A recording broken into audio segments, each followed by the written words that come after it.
L'exaspération de l'évêque de Yagua au sujet de la confiscation du pouvoir au Cameroun.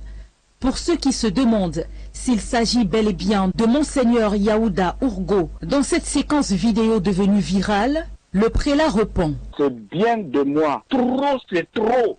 Non, non, non. La guerre au nord-ouest, il suffit seulement d'un petit truc. On aurait fini. Ici, le Boko Haram, on aurait fini. Mais pourquoi on excite toujours le chef de l'État à être candidat? Non. Il est appelé à prêcher la vérité, même si elle blesse, même si elle brûle, car un homme de Dieu silencieux face à l'injustice est un chandelier, éteint, inutile dans la nuit épaisse des nations. Aujourd'hui, la chair devient la tribune de l'histoire et l'homélie, l'écho des souffrances d'un peuple abandonné dans les ténèbres. En ce jour, elle prêche non seulement la parole divine, mais aussi celle des opprimés. Le Cameroun s'apprête à écrire un nouveau chapitre de son histoire et l'Église ne peut rester silencieuse. D'ailleurs, il se montre encore plus dur au cours de notre entretien téléphonique. Tu peux donner la houe ou bien la machette à ton grand-père de 92 ans, aller à pied à 1 kilomètre, aller travailler au champ. C'est quoi ce Camerounais-là? Et on nous dit seulement de prêcher la paix. Les gens ont marre. Non. C'est le ras-le-bol d'un berger qui porte le fardeau des souffrances du peuple camerounais. Cette sortie de Monseigneur Yaouda Ourgo rappelle qu'il est des jours où le silence devient un péché, où l'ormeta est une trahison, où même la prière semble étouffée sous le poids des larmes. Aujourd'hui, les évêques nous montrent que ce silence doit être brisé car le Cameroun titube au bord de l'abîme. Il revient à ce berger du troupeau de devenir les sentinelles de l'espérance, les héros de la vérité. Et comme Ézéchiel, ils disent, si je ne parle pas, le sang sera sur mes mains. Cette homélie n'est pas un simple sermon, c'est un cri, une supplique, un appel au réveil. Est-ce que la candidature de Paul Biya dérange l'Église catholique, notamment ses dignitaires que sont les évêques? À ce qu'il paraît, au regard de la flopée de sorties, on a envie de dire oui, on a le sentiment que les évêques sont contre la candidature de Paul Biya. Ce qui n'est pas, à mon avis, surprenant si on prend quand même quelques éléments comme l'appel de Jean-Paul II. On a le sentiment, là, je suis en train de revivre en quelque sorte les sorties de Jean-Paul II en 1978 avec sa devise du début qui était Duc in altum, c'est-à-dire avance au large. Le message que Jésus adresse à certains disciples qui sont en train de pêcher du poisson, et il leur demande d'aller donc d'avancer vers le large. Duc in altum, qui était dans la devise de Jean-Paul II. Et Jean-Paul II également va se démarquer par notre propos qui a amené la démocratie en Pologne, le fameux N'ayez pas peur dont je parlais au début. Nous, on a des paura. Dans les plaines de Yagua, comme Jean-Baptiste, une voix se lève, puissante et désespérée. Même le diable, qu'il prenne d'abord le pouvoir au Cameroun et on verra après. Ces mots, scandés par Monseigneur Yaouda Ourgo, sonnent comme une cloche d'alarme dans un temple endormi. Ils traduisent un profond ras-le-bol à l'inertie, une exaspération face à 42 longues années d'une gouvernance qui, selon lui, a étouffé l'espérance. J'ai dans le sentiment que 46 ans plus tard, le message de Jean-Paul II fait écho au niveau du Cameroun. Les évêques avancent au large, les évêques n'ont plus peur. Les mots sont tels que, lorsque vous les entendez sortant de certains évêques, celui qui parle il fait une préférence, j'ai failli dire osée, une préférence vraiment, j'ai failli dire terrible, c'est-à-dire si vous savez un peu le rapport qui existe, ou pas le rapport conflictuel qui existe entre les prélats et le diable, et vous comprendrez que c'est a priori chose impossible. Mais que tout un évêque, un monseigneur comme on les appelle, fasse le choix du diable face à un régime de Paul Biya, vous comprenez que dans son entendement, Paul Biya aura fait pire que le diable. Dans son management, il aura posé des actes qui vont au-delà de la cruauté du diable. Comme quoi, en matière de cruauté, Paul Biya est supérieur au diable.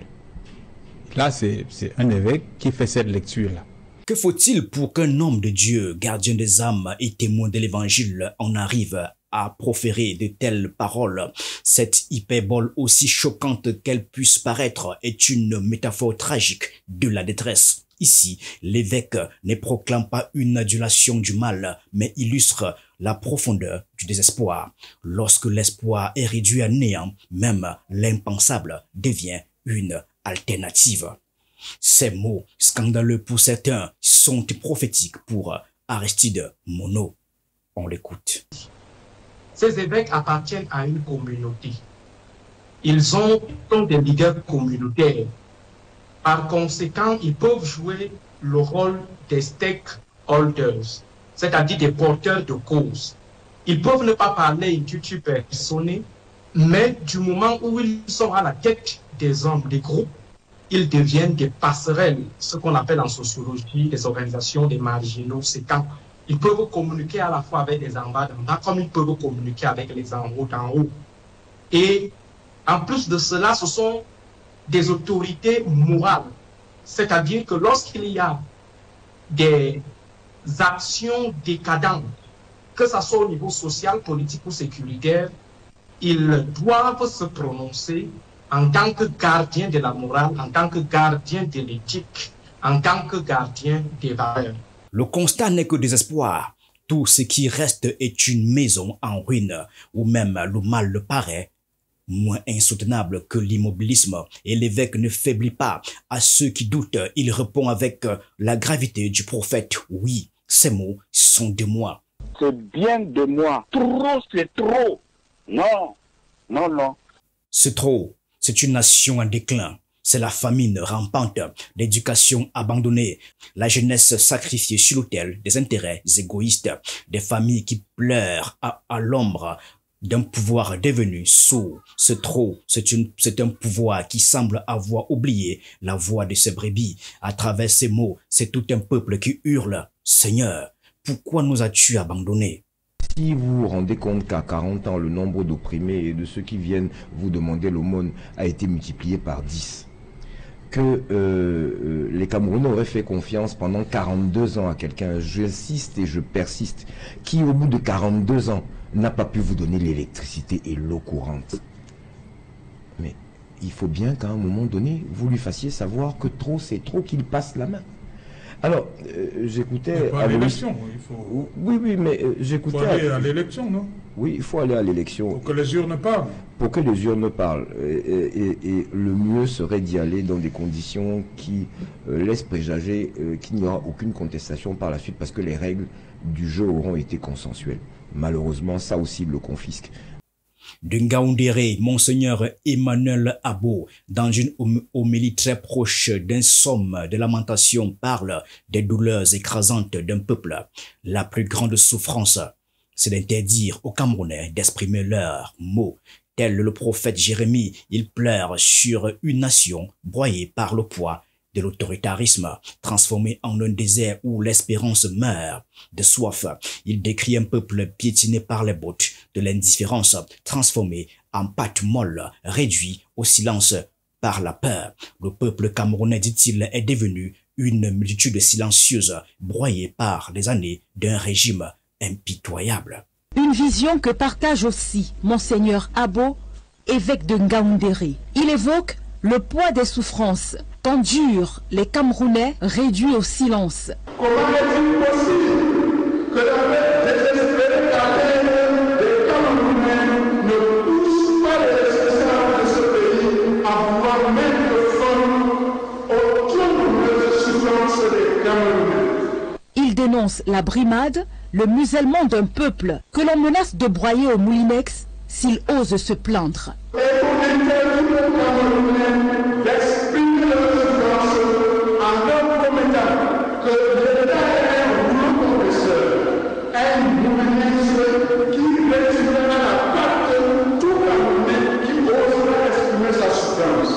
De 2025, année électorale au Cameroun, les prélats ne décolèrent pas. Ils sont vent debout contre l'accaparement du pouvoir à la tête du pays. Les Camerounais portent une croix trop lourde. Ils parlent de ce peuple semblable au Christ sur le chemin de Golgotha, écrasé sous le poids d'une pauvreté endémique, des injustices créantes, d'un système qui transforme les rêves en cendres. L'homme camerounais est devenu une graine sans terre fertile, un arbre sans racines, une étoile sans lumière. La référence biblique est claire. Ce peuple appelé à grandir dans la grâce a été coupé de sa destinée et l'Église, témoin des souffrances des âmes, ne peut se contenter d'être spectatrice. Il y a que le Cameroun est en train d'amorcer une pente très tumultueuse, une pente très difficile qui peut déboucher sur une crise plus difficile que celle du Nozo. Alors, est-ce qu'il faut attendre d'abord que le feu prenne tout le territoire national avant de se prononcer? Est-ce qu'il faut, à un moment donné, jouer les silencieux complaisants avec l'ordre dominant? Je crois que les évêques sont en train de se prononcer. Et ce discours s'adresse à la fois à Paul Biya et ses hommes, et aussi au peuple camerounais. À Paul Biya, il est question de lui faire comprendre que, Monsieur le Président, 42 ans, nous pensons que c'est un peu de gros en termes de rendement, en termes de rentabilité à la tête de l'État. La moisson n'est pas du tout fructueuse. Et qu'il est important aujourd'hui que vous preniez acte de l'échec, de votre échec à la tête de l'État. Mais dans ce sanctuaire qui devrait être le refuge des opprimés, tous ne partagent pas cette ardeur prophétique. Lorsque un évêque qui sert le Seigneur, comme l'a dit Emmanuel Dassi une fois, qui est l'évêque de Bafia, qui leur dit, vous devez plutôt servir le Seigneur et non faire de l'Église catholique un nouveau parti politique. Et ceux d'entre nous qui ont... À l'église, comment ça s'est fissuré là? Que ceux qui ont les qualités. Vous reprenez ce que je reprends ce que je dis. L'évêque de Bafia vous dit? Je dis, c'est à leur tour. Vous avez dit que c'est une partie de l'Église catholique. Oui. Sachons aussi qu'une autre partie de l'Église catholique pense que les sorties de leurs collègues ne font pas honneur à l'Église catholique, ne font pas honneur au service sacerdotal qu'ils doivent rendre au peuple de Dieu. Ne fait pas honneur surtout lorsque quelqu'un qui est censé lutter contre le diable trouve que le diable est mieux que l'être humain qu'il a baptisé dans son église, qui est ancien fils de catéchiste, qui est ancien séminariste, là je parle de Paul Biya, trouve qu'il est moins douté que le diable. Il y a un problème. Donc, ça veut dire que lorsque ces prélats-là quittent le champ religieux et veulent profiter de l'église catholique, qui est une maison sanctifiée, qui est un sanctuaire, pour s'attaquer dans le monde politique, ils vont donc aussi risquent de subir les foudres des hommes politiques. Par ces paroles, il rappelle une doctrine vieille comme l'Église elle-même. Le pouvoir vient de Dieu. Mais pour beaucoup, ce discours sonne comme une abdication morale, un chant d'exil, un abandon du devoir pastoral de défendre les brebis contre les loups. Peut-on, au nom de la providence, justifier l'immobilisme? Peut-on détourner les yeux des injustices au prétexte que tout est écrit? Peut-on vraiment se réfugier derrière la providence divine quand la maison brûle et que les flammes lèchent les fondations de la nation? Qui peut oser émettre l'idée? Je crois que celui d'entre eux qui va penser à ça, il va se gifler lui-même. Alors nous allons nous retrouver dans une situation où, et c'est là que je peux peut-être le rejoindre, puisque le livre de chevet de M. Biya, c'est Machiavel, il est capable de le lâcher au dernier moment. Donc il faut vraiment qu'il s'apprête, cette fois-ci, à aller courir sans parapluie ni personne derrière pour les protéger. C'est ce que moi, le conseil que je leur donne. Parce que le monsieur que j'ai vu, et ce que j'entends depuis plusieurs jours venant de voix autorisées pour en parler, parce que j'ai également lu certains camarades de M. Zang dire que tel ou tel prélat était sorti de... Mais quand les dignitaires du régime couraient pour aller prendre les médicaments de la Covid là-bas, ils se sont assurés que Monseigneur Cléda était inscrit à l'ordre des médecins. Non, il faut qu'on arrête de se contredire. Ce sont des Camerounais qui ont droit à la parole. Ce sont des leaders d'opinion, tout autant que nous le sommes ici. Et je pense qu'il vaudrait mieux arrêter de faire preuve d'autisme. Écoutez, Écoutez, ce qui n'a pas été dit avant, quand ça commence à être dit aujourd'hui par des gens qui jusque-là prenaient de la réserve, il faut peut-être un jour en tenir compte. À Yaoundé, l'archevêque Jean Barga exhorte que l'État fasse tout pour que la voix des Camerounais soit entendue. C'est un appel clair à la responsabilité morale et politique à quelques mois d'une élection cruciale. Son homélie est une invitation à la rédemption nationale. Il invite chaque Camerounais à devenir un disciple de la démocratie, à se battre pour que leur voix ne soit pas qu'un murmure noyé dans le vacarme des puissants. Confions tous les événements de cette année à Dieu, afin que lui-même, du haut du ciel, choisisse pour nous ce qui nous convient et nous protège du conflit et nous protège de la mésentente et de la discorde. Mais comment garantir la paix et la sécurité pendant ces échéances si le climat social reste tendu? Relayant l'exhortation du Saint-Père, l'archevêque métropolitain de Yaoundé invite le gouvernement à poser des actes qui pourraient aider à décrisper l'atmosphère. Monseigneur Jean Barga cite notamment la libération de certains prisonniers. Le pape François propose au gouvernement de prendre en cette année jubilaire des initiatives qui redonnent espoir, des formes d'amnistie ou de remise de peine visant à aider les personnes à retrouver confiance en elles-mêmes et dans la société. Ces paroles, mesurées mais lourdes de sens, rappellent que l'Église doit être la voix des sans-voix. Cependant, cette exhortation résonne comme un écho faible dans une nation où le bruit des puissants étouffe les murmures des opprimés. Je pense que dans la sortie de l'évêque, c'est la manifestation de ce que pense l'opinion nationale. Je vous parlais au début des réactions qui sont nées après ce discours-là. Les gens se demandent encore, mais par comment est-ce que il peut encore aspirer à la fonction suprême, même si je me réjouis d'un fait, d'un propos qui est sorti de Charles Lisan, qui remet en doute la candidature du président. Et donc, moi, je suis allé à la fin du discours, j'ai lu un engagement ferme du président qui dit oui, mes chers compatriotes, nous serons demeure intacts et renforce au quotidien, et se renforce au quotidien. Charles dit que le président Charles nous fait comprendre que, bon voilà, moi je voudrais bien que le propos de Charles, il est le deuxième en fait. Vous souvenez-vous que lors de notre dernier passage ici, il y avait quelqu'un également du RDPC qui a fait l'étude parallèle, qui estimait qu'on n'était pas dans la tête du président. Donc, je pense que le teasing est en train, a été émis, un peu comme celui qu'a fait Eba ici, je crois en 2018, il demandait qu'on anticipe la présidentielle, l'affaire avait créé un tollé, et on n'a jamais fait une élection anticipée. Je pense qu'aujourd'hui, ayant évoqué sa possibilité à être encore candidat, et qu'en face de lui, il a une sortie hautement condamnée par les évêques, j'ai envie de lire et j'ai envie de croire que les évêques peuvent, dans une certaine mesure, amener le chef de l'État, du haut de son âge, à prendre sa retraite. L'Église, autrefois unie, donne l'impression aujourd'hui de refléter les divisions d'un Cameroun à la croisée des chemins. Certains prêtres se font les porte-voix d'un peuple asphyxié, tandis que d'autres s'accommodent d'une coexistence avec le pouvoir en place. Cette fragmentation interne pose une question cruciale. L'Église peut-elle encore se prétendre le refuge des opprimés quand une partie d'elle-même semble avoir pactisé avec les puissants?